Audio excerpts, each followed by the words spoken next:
Kenapa kita tidak berpikir membangun negara Indonesia tanpa partai? Kita bangun negara tanpa partai. Siapa bilang negara nggak bisa hidup tanpa partai? Bisa kok. Selama sistem multiparti ini masih ada di kita punya negeri, yang kalau satu kementerian dikuasai oleh satu partai, kemudian dijadikan ATM-nya saudara untuk membesarkan partainya, jangan mimpi demokrasi di Indonesia akan sehat. Menterinya dari partai, dirjen, irjen, sekjen dari partai, kepala-kepala bagian dari partai. Tahu-tahu orang yang nggak ngerti apa-apa masuk ke dalam kementerian dapat jabatan. Gimana ceritanya? Wah, belakangan terakhir ada biduan lagi dapat honorer.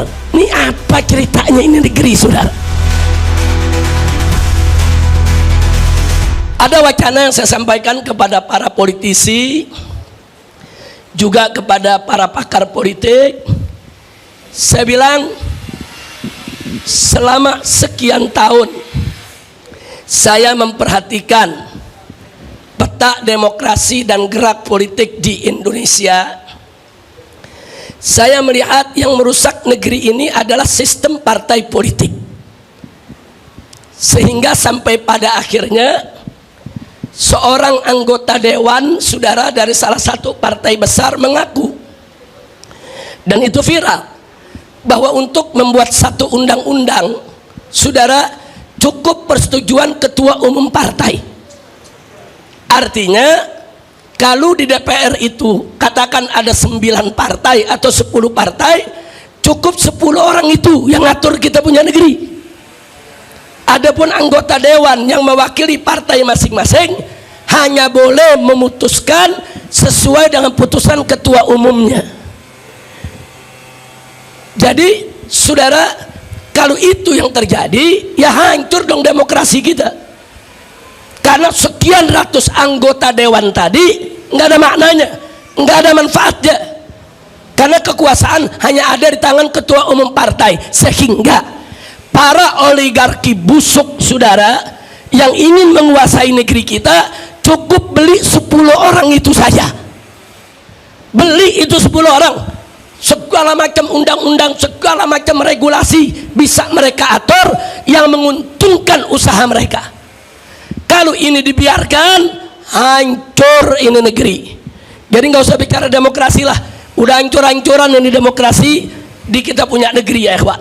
Nah maka itu saya sampaikan kepada mereka ketika itu, belum lama ya ikhwan, sebulan yang lalu saya sampaikan kenapa kita tidak berpikir membangun negara Indonesia tanpa partai. Kita bangun negara tanpa partai. Siapa bilang negara nggak bisa hidup tanpa partai? Bisa kok. Maka itu saya mau ajak, mumpung di sini banyak alumni-alumni lulusan perguruan tinggi, saudara, ayo sama-sama kita berpikir. Siapa bilang Indonesia tidak bisa dibangun tanpa partai? Bisa, saudara.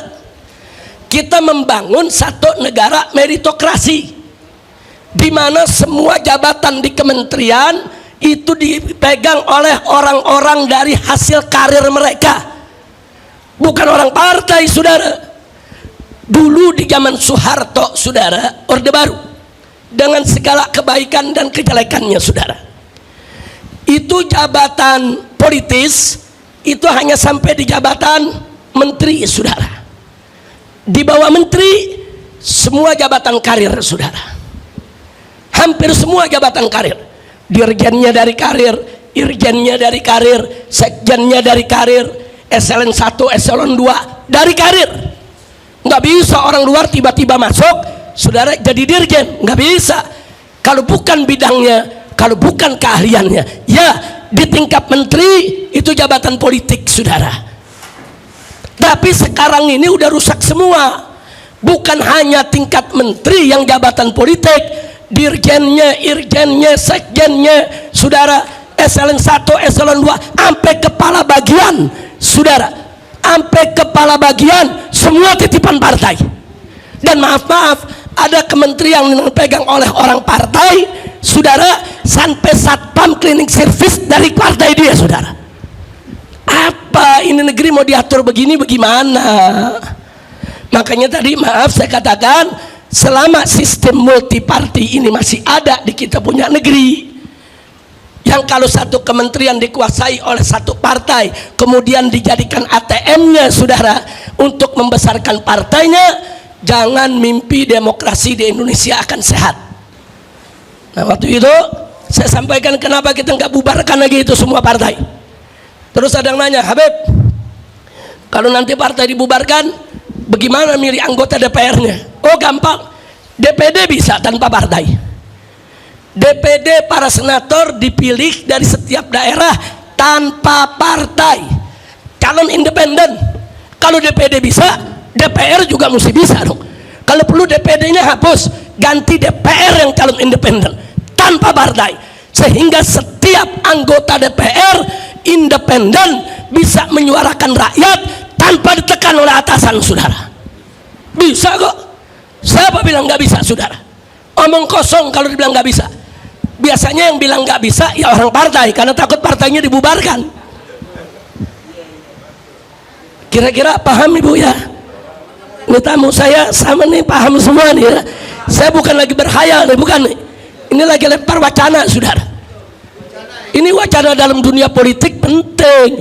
Nah sehingga saudara, presiden dipilih secara independen, DPR dipilih secara independen, betul-betul semua rakyat yang pilih. Negara ini bebas daripada tekanan partai saudara. Itu pertama. Baik, andai kata pun negara tanpa partai itu sulit saudara, atau belum bisa dilaksanakan saat ini, atau perlu 1 atau 2 dekade lagi mendewasakan masyarakat saudara, maka solusinya cukup Indonesia punya 2 partai saja. Bisa saudara. Amerika Serikat, negara yang begitu maju, bisa ke 2 partai, Partai Republik, Partai Demokrat, selesai. Di Indonesia bisa. Indonesia ini dari dulu sudah terbelah saudara, cuman ada 2 bagian. Satu bagian mendukung pemberlakuan syariat Islam, satu bagian enggak mendukung pemberlakuan syariat Islam. Simple, bikin 2 partai, partai yang mendukung syariat, partai yang tidak mendukung syariat. Silakan umat mau pilih yang mana saudara. Simple, dan itu lebih sehat. Kenapa lebih sehat? Kalau partai Islam yang menang, maka partai sekuler silakan jadi oposisi untuk mengimbangi daripada kepemimpinan partai Islam. Kalau partai sekuler yang menang, maka partai Islam yang jadi oposisi. Jadi negara ini saudara ada balancingnya saudara, seimbang. Nah kalau sekarang teriak-teriak negara presidensial itu nggak boleh ada oposisi, jadi semua disuruh dukung pemerintah, nggak boleh beroposisi saudara. Nah jadi 2 partai itu juga masih boleh sehat, walaupun saya tetap kepada wacana pertama, bangun negara tanpa partai, sehingga nanti jabatan-jabatan menteri saudara itu bisa diambil dari jabatan karir. Presiden yang terpilih secara independen saudara, dengan anggota dewan yang juga independen saudara, bisa memilih para menteri dari kementeriannya masing-masing. Nah, jangan kayak sekarang. Sekarang kan banyak yang ngawuran nih. Bankir diangkat jadi menteri kesehatan. Nah akhirnya dunia kesehatan dibisniskan saudara. Fakta kok. Bos Gojek dari menteri pendidikan. Kalau bos Gojek jadi menteri transportasi masih logis saudara. Nah tapi kalau jadi menteri pendidikan, kita lihat akibatnya, perguruan tinggi saudara semua dibisniskan. Menteri pertahanan disuruh nanam singkong. Ini menteri pertaniannya kemana? Astagfirullahaladzim. Ini kok jadi ngawur begini saudara. Kenapa? Itu tadi, ini cawe-cawenya partai politik saudara. Semua mau diambil alih oleh partai politik, semua. Mau itu kementerian, mau itu kedutaan besar saudara, mau itu komisaris daripada BUMN, semua mau dibagi-bagi di antara orang partai. Nah, jadi rakyat yang bukan orang partai bagaimana? Nah ini saya pengen ini Prof Laila, kita buat satu pertemuan besar, kita kumpulkan semua para pakar, ayo kita diskusi, nggak apa-apa, ayo kita berdebat, ayo kita argumentasi, ayo kita adu pendapat, ide di sana untuk menyelamatkan kita punya Republik Indonesia, insya Allah. Bu, kalau kita punya negeri, menterinya jabatan karir, sekjen, irjen, sampai kepada dirjennya, semua jabatan karir, mereka akan menguasai bidangnya. Mereka tahu penyakit apa yang ada di bidangnya. Mereka tahu bagaimana mengatasi persoalan yang ada di bidangnya. Jangan sekali-kali memberikan sesuatu kepada bukan ahlinya. Nabi sudah ingatkan.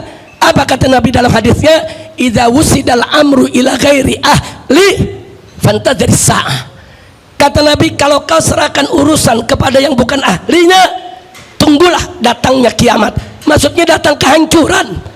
Nabi udah kasih tahu, hancur kamu kalau memberikan sesuatu bukan pada ahlinya, saudara. Nah, ini yang bisa saya sampaikan. Artinya apa yang disampaikan tadi oleh para presidium dari Formaksi, ya, kita sejalan, kita sepemikiran untuk melakukan perubahan, dan kita sejalan, kita sepemikiran untuk kita berjuang bersama untuk membela rakyat yang lemah dan membela, mempertahankan persatuan dan kesatuan NKRI, sehingga ini tidak dijadikan sebagai negeri yang menjadi bantakan korupsi, saudara. Saya sepakat, hanya saja bagaimana strateginya, mesti sering-sering ketemu, sering-sering duduk, sering-sering kita berdiskusi. Nanti dari Formaksi mesti ada perwakilannya. Tentu tidak semua orang di Formaksi yang kita undang, karena yang akan diundang begitu banyak organisasi dan LSM. Dari ormas Islam aja udah 60 ormas lebih yang bakal kita undang, belum dari yang lainnya. Kita duduk bareng, yuk kita bicarakan soal negeri kita, saudara. Insya. Nah, kalau sekarang kita lihat, saudara, menterinya dari partai, dirjen, irjen, sekjen dari partai, kepala-kepala bagian dari partai. Tahu-tahu orang yang nggak ngerti apa-apa masuk ke dalam, saudara, kementerian, dapat jabatan. Gimana ceritanya? Wah, belakangan terakhir ada biduan lagi dapat honorer. Ini apa ceritanya ini negeri, saudara?